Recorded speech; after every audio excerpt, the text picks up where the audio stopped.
The other misconception is that a lot of foreigners think that there are animals living in our backyards in terms of wild animals, but there are literally no wild animals in our backyards. We also have suburbia, so you won't find any lions walking down the streets or anything like that. Or else there wouldn't be a lot of people walking down the street, right? Exactly. They'd all be lunch.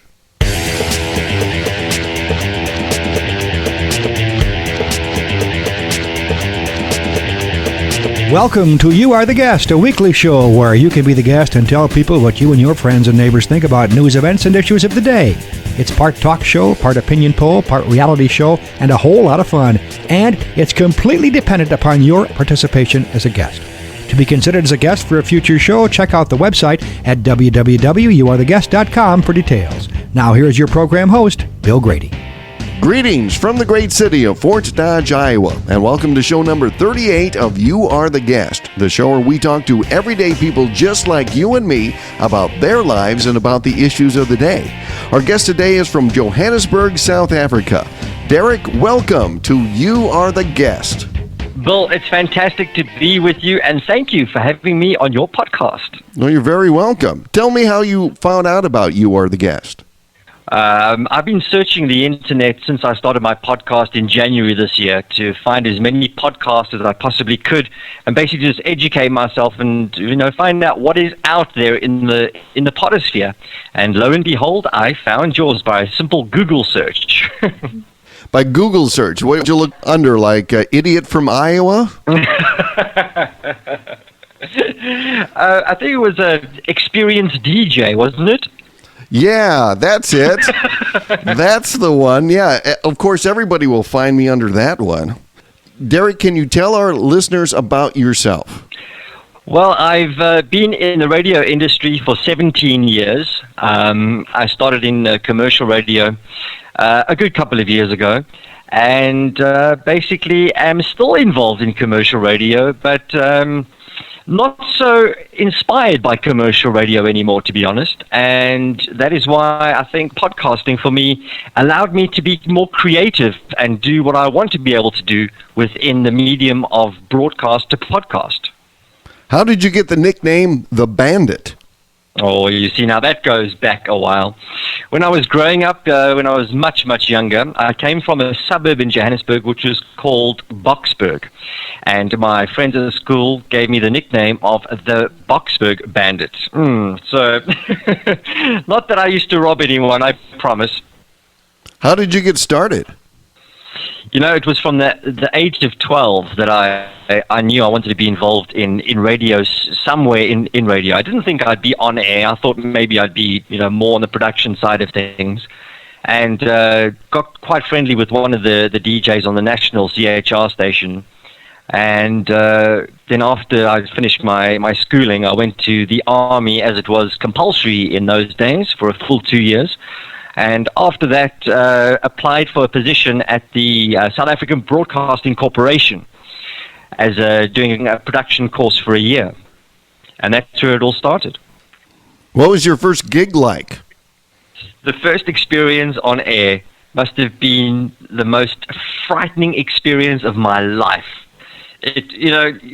When you get those breaks in life, they never really come planned in any way. And someone didn't arrive. I was at the time producing the breakfast show.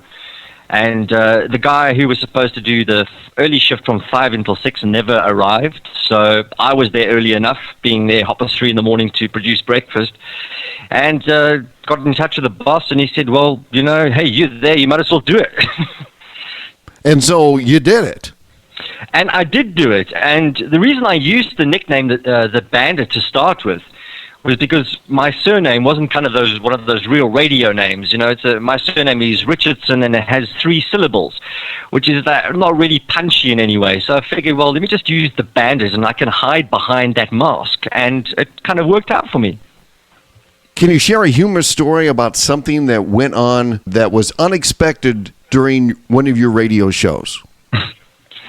Well, the most unexpected thing I think it could happen to any DJ is falling asleep on air. And I did that. It was at the time when I was producing the breakfast show. I was also DJing in clubs, and I was doing the weekend shifts between 2 and 6 a.m.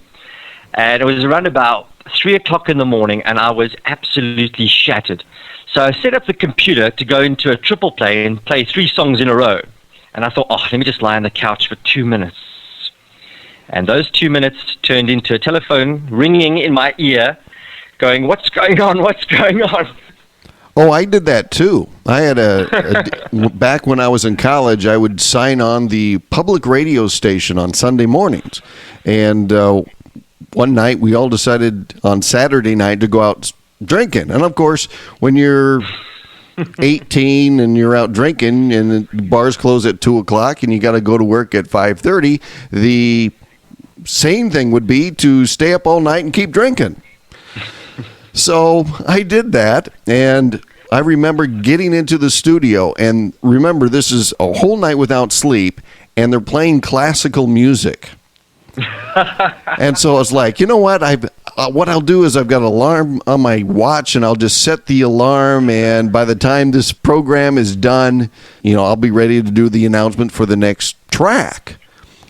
And just fell asleep right there on the floor, and the tape broke. And lo and behold, the dean of the college was the only one listening to the radio station at 7 o'clock on Sunday mornings, and I was awakened by his presence outside the studio door a few minutes after I discovered that, by the way, the tape had broken. We'd been off the air, or had dead air, for about 45 minutes.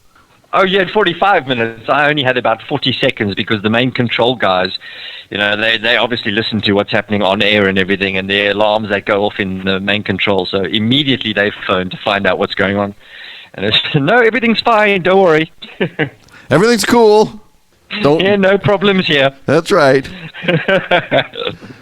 Where do you think radio is going? Let's share some stories about where you think radio is going in South Africa, and maybe where you think it's going around the world. Radio stations in South Africa follow trends from overseas, and the biggest trend at the moment is formatted radio. So, from my past experience of being able to put my feel of music into a radio show, those days have literally gone. Now it's all about the bottom line. It's about how big the promotions can be in terms of competition giveaways. Can we give away a house that's worth a couple of million rand? And I think it's just become really, really boring in South Africa, to be honest. I'm sure, around the world, I do listen to a lot of radio now over the internet, which is fantastic. You get to hear a lot what's happening. And I think that is the major problem with radio, is that the music departments are deciding what people are going to listen to. How's the air talent down there? Because one of the things that, as I work with broadcasters in trying to help them recruit new people, is that the air talent out there isn't where it was 10, 15 years ago. Do you find that true in South Africa? Well, if I had to say 10 years ago, the majority of the top DJs that were on radio all came from overseas, and majority of them came from the UK. So they had loads of experience in terms of radio, and it's a matter of it's really tough nowadays to find good new talent. It really is. But then again, the talent that's coming in, all they're really doing is just back announcing the music that's delivered to them on a computer. There's how many celebrity gossip stories can you tell on one show? Is there a lot of satellite radio and a lot of automation for radio stations in South Africa? There's limited radio stations. We have the South African Broadcasting Corporation, which is the public broadcaster, which holds 3 commercial radio stations as well in their portfolio. Then you have the independents, where there's probably about 10 to 15 stations. So it's very, very small. Where do you think international radio is going? Well, the trend that's happening overseas, from what I can pick up, is that stations are trying to highlight personalities more and more and more, as opposed to just having formatted music and that. I think they're really trying to find the better talent out there to make it more exciting. And I think that radio needs to do that, because with the whole podcasting revolution that is taking place, I think radio is going to be in deep, deep trouble. And I think possibly TV could be in deep, deep trouble with video casts. Do you feel that the radio broadcasters have a handle yet on what podcasting is? If I have to look at what's happening in the UK and the States, I think they are definitely catching a wake-up to the whole phenomenon. But in South Africa, sure. I think it's my mission and my goal to try and educate people about podcasting. Not the broadcasters, though, but the public. How is podcasting perceived in South Africa by the average listener? Do they like it, or are they still discovering the medium? Very, very new still, and they're still discovering the medium. And as I said, that's why I've been pushing. I've been trying to get interviews in the media as much as possible to try and explain this wonderful phenomenon. You know, the best thing for me is listen to something you like when and where you want. That is the key behind it. How does music from America differ from anywhere else? That's a very good question.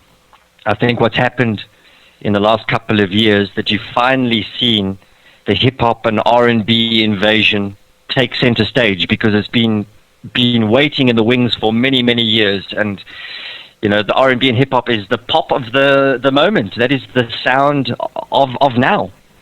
And in terms of, I think you've got so many, I think South Africans as well are really into the hip-hop thing, because it's also very cross-cultural as well. You know, being a young democracy in South Africa, you know, we are, you know, it's a matter of us blending our cultures together, which is a fascinating thing. And I think that music is going to do that for us as well. We have our own style of music in South Africa as well. Besides traditional music, we have a type of a rap which is called Kwaito, which is a combination of African-style music with rap and hip-hop and R&B all blended in together.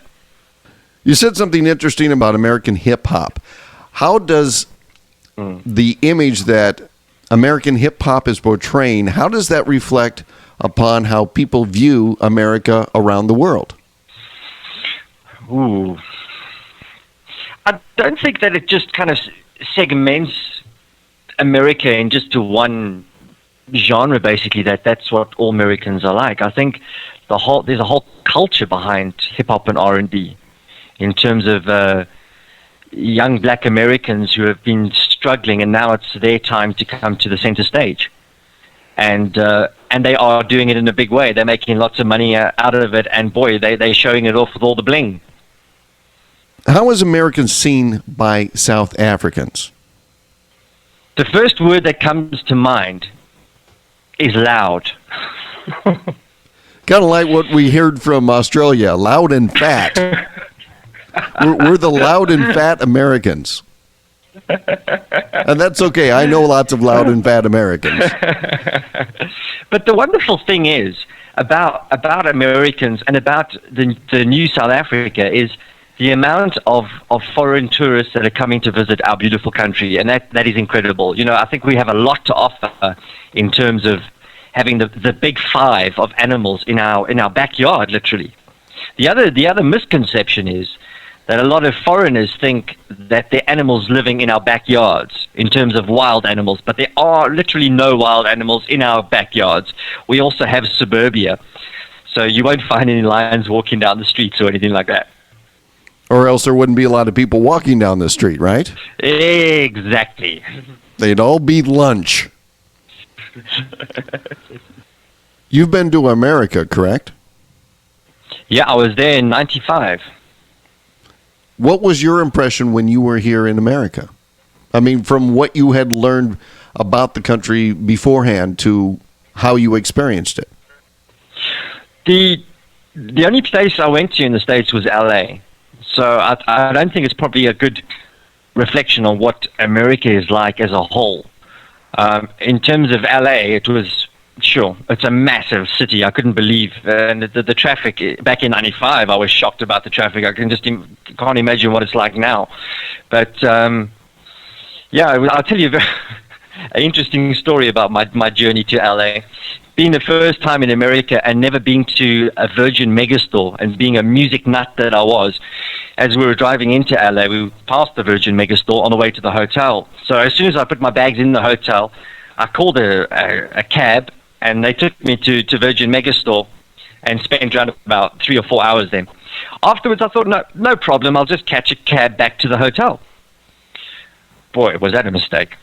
It took me about 3.5 hours walking the streets of LA to find a cab, because you can't just flag a cab down in LA, because you normally call cabs in LA, and I didn't know this. So I took a wonderful walk through the streets of LA, and I walked past Warner Brothers Studios. It was incredible. But that was my escapade in LA. What's your view of the record business? The record business is in trouble, very big trouble. Since the dawn of the MP3 and the issue of Napster, and that, the record companies have been on their back foot, and you can see that. They haven't embraced technology. The record companies are obviously not what they used to be. In the days of Richard Branson running Virgin Records, and that. Nowadays they're run by accountants in suits. Pretty much the way radio's gone as well. And it's all about the bottom line and that. So the record industry, I think, needs to catch a serious wake up in terms of technology, and not do silly things like Sony did last year by putting a DRM on a CD that contained a rootkit that created spyware into your computer. I really think that they need to embrace technology and work with technology. Look what's happening with Adam Curry's PodSafe Music Network. What an incredible platform for unsigned artists, to get their music out there. And it's just bypassing record companies. And in a few years' time, we're not going to see any more CDs. It's going to be totally digital. Here are the final 5 questions. What's the first CD that you bought? The first CD I ever bought was Queen and A Crazy Little Thing Called Love. Yeah, I am an 80s baby. So did you buy the whole album, The Game? Yeah, it was The Game, and The Crazy Little Thing Called Love was the reason for it. Where was the worst place you ever played? The worst place was probably in Spain, in a place called Vigo, it was supposed to be the Setup Festival. They were supposed to attract thousands and thousands of people, and there were about 5 of us from South Africa that were invited to go along and play at this event. And it was an absolute disaster. But I have to say, Vigo was a beautiful city. It was lovely. The architecture was fantastic, beautiful. What made it an absolute disaster? No people.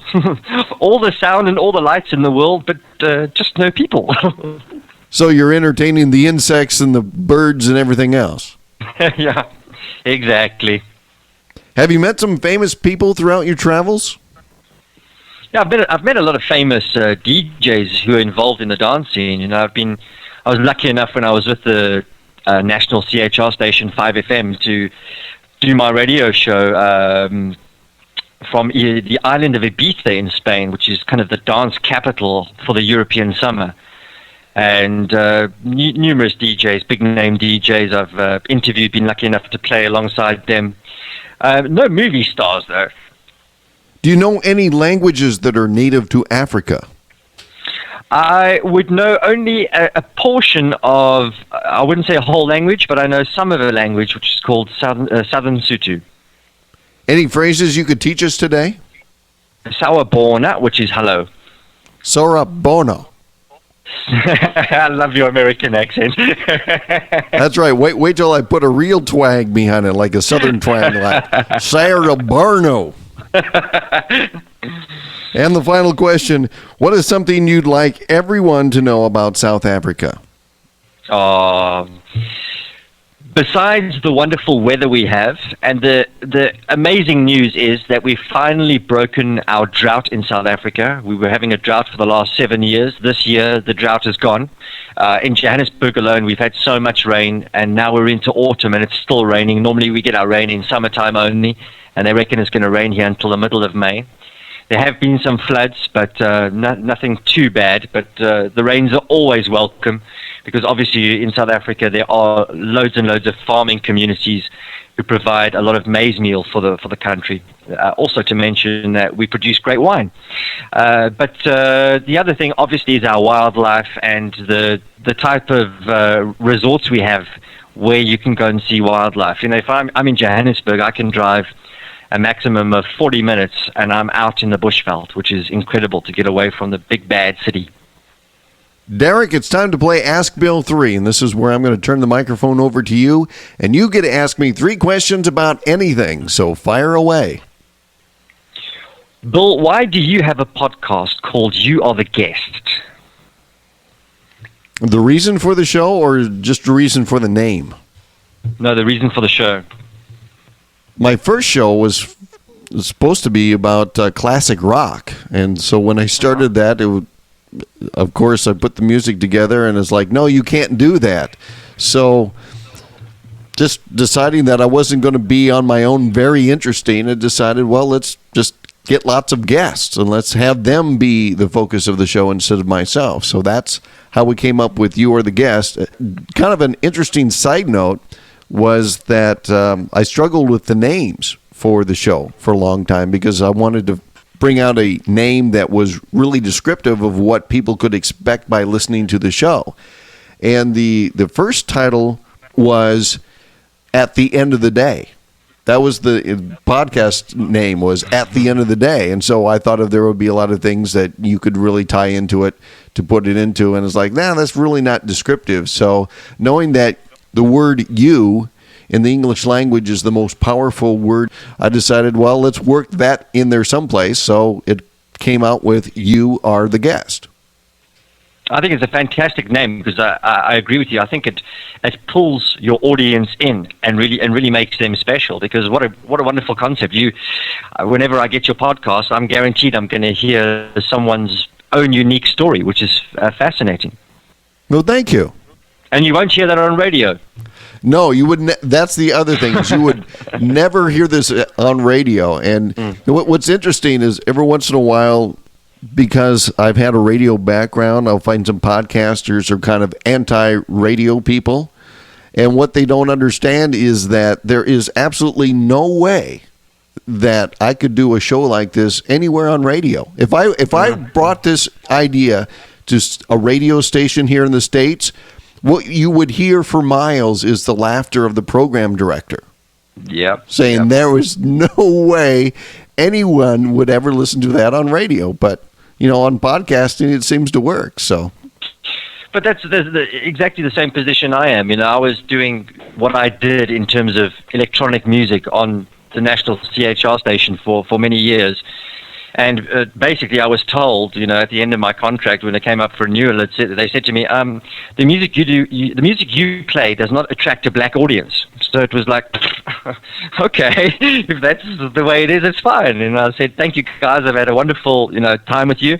I wish you well. And now with podcasting, you don't need to deal with any of that garbage that comes from these people in these positions. I'm allowed to do my thing professionally, get out a good quality show, and continue to bring electronic music to people. And that's what I want to do. And that's the neat thing about what I feel about this show as well, is that there's nobody saying you can't do that. And there's a couple of reasons for that. Number one, I'm paying the bill for it. So I guess from that point, I get a lot of creative freedom. But also, there are no rules. There are so many rules and restrictions of it has to be this way, has to be this way, has to be this way on radio. And every once in a while, somebody will come on and say, well, back 20 years ago, the DJs got to come in and play whatever they wanted to play. And that is a myth. That never happened. Somebody always had control over a DJ's show, whether it was the general manager that would walk in and say, what are you playing? Or an advertiser that got upset with, we didn't like that song that you played, so if you want our money, you're going to have to take that song off. Yeah, we're definitely in the middle of some form of revolution and evolution in terms of media and the way it's going to be in the future, without a doubt. What's question number 2? Number 2 for you, Bill. I would like to know, what do you do over the weekends to relax? During the summertime, I'm out on my motorcycle, or, as boring as this sounds, taking care of the lawn with because I've got a fairly good patch of lawn to take care of. So the trees, the shrubberies, and the grass usually needs my attention sometime during the week. During the wintertime, I'm into watching sports on television. Right now, my winter project is podcasting. but that will change once the warmer weather comes up. How about for you? I've got myself a 2-year-old daughter, so that's been a life-changing experience, to say the least, especially with the hours I work. My weekdays are pretty open in terms of what I can do with my time. Weekends I spend a lot of time traveling and in nightclubs around the country. But spending as much time with my girls. My girls are fantastic. It's a wonderful experience. It's got to be the toughest experience, I have to tell you. The terrible twos, they are up and running, but I wouldn't change it for the world. It's fantastic. On the weekends, I'm pretty much a homebody because of the fact that I've traveled so much, and usually during the seminar seasons, I'm traveling a lot in hotels. It's like, I just want to be home. Being home for me is a treat. So, yeah. so being dull and boring and being on the lawnmower is relaxing for me. Yeah. And finally, I just have a question in terms of, are you going to be attending the Podcast Expo that is taking place in September? Yes, I will be. Matter of fact, I've already got my hotel rooms booked. I just have to get that flight planned and get the registration for the expo. So I'm looking forward to that. How about yourself? I would love to. I've just got to have a look at the budget and see what the exchange rate is like at the moment. It's currently 6.3, so to 1 South African rand.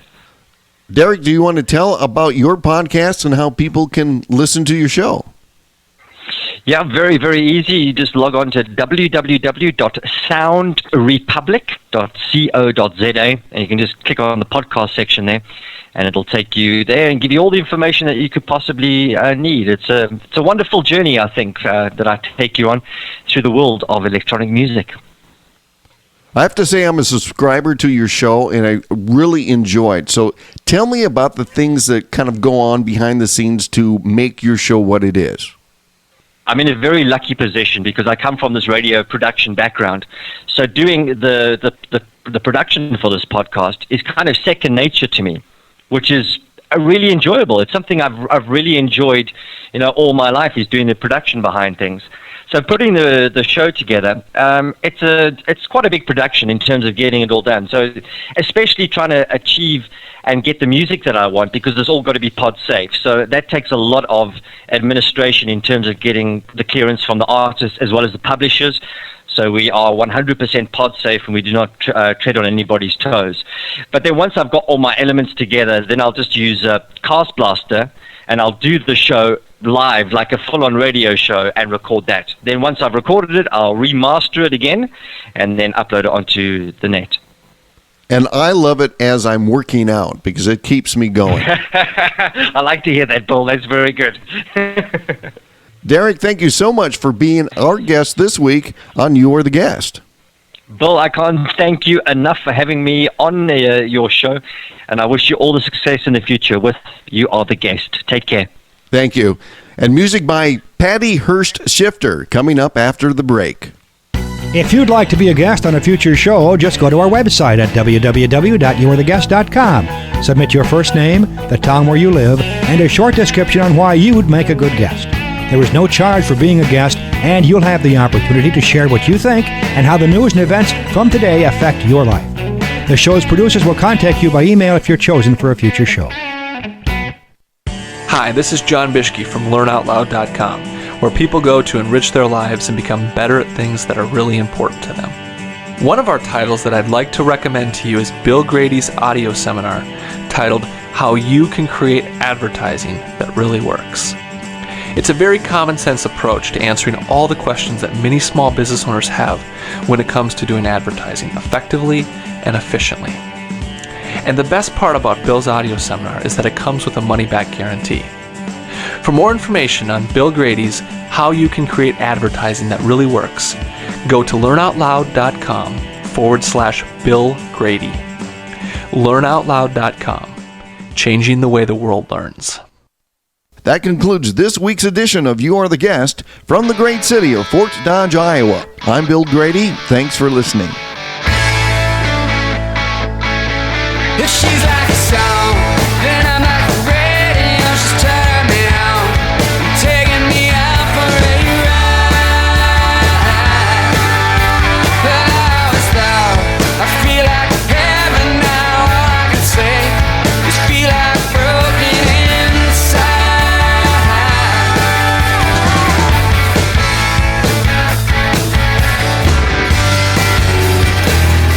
It's fine away, it seems all I can think about.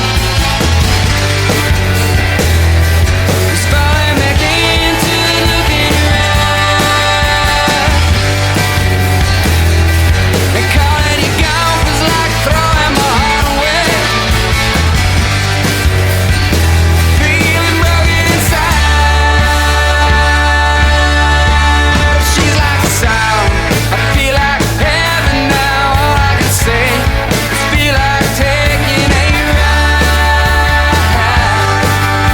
Well, I always thought I feel like the radio stopped turning me on.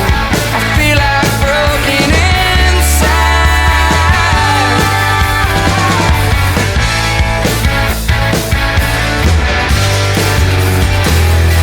It's falling away, it seems all I can think about. It's falling back into the look in your eye. And calling you gone is like throwing my heart away. Feeling broken inside. Falling back and I feel you falling away.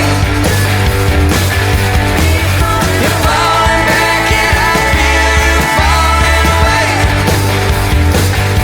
You're falling back and I feel you falling away. The Lord, I feel you falling away.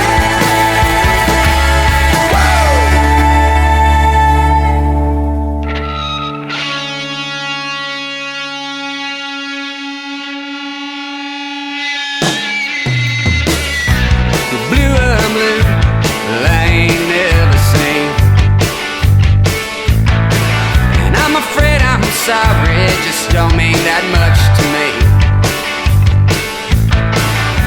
Well, gray on gray, and cold and lonely, I just can't say. But a blue, baby, I ain't never seen. So sit around, spin your wheels in your cold beer and dirt road town. 'Cause you never know, you just never know.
Music provided from the PodSafe Music Network. Check it out at music.podshow.com.